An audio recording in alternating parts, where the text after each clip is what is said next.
First of all, how do we find out what human design type we are? What's the process of understanding? Well, who am I, or how am I showing up in the world? It's Yeah, not a who or what; it's a the how. first thing you would do is run your chart.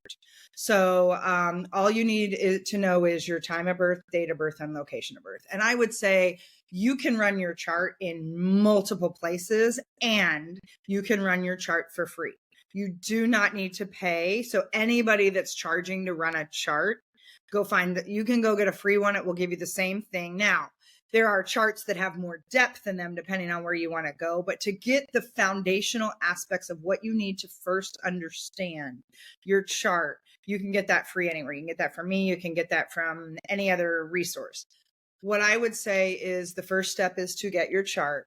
The second step is to, whether you get a summary report, that's hard to say, or a reading, or you do your own jumping down rabbit holes, it's to understand what I call the 5 core foundational pieces, which I will say, especially in light of how many people are starting to come to the surface in human design, in my opinion, it's an area that's missed or glossed over too quickly.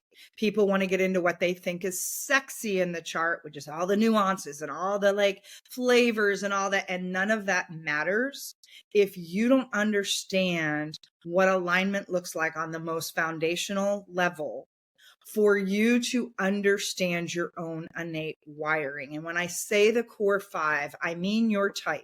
So which archetype are you? What is the strategy, signature, and not self of that type? So how does that type operate? What is the authority of that type? Because your authority and strategy is how you make decisions that are best aligned for you. Then there is your profile. So the fraction that you see on your chart, which is the role you're here to play out. It's the flavoring. It's how others experience you. It's what you're putting into the world. And then it's looking at your centers, those 9 big things on your chart that mirror the chakra system, understanding if they are colored or white on your chart and what that means in terms of the how you use energy. Is it energy you're putting into the world that you have consistent access to, or is it energy you're drawing in from the world around you and amplifying, which are your areas you are most prone for imposter syndrome, burnout, out of alignment, a lot of programming, conditioning, those 5 pieces.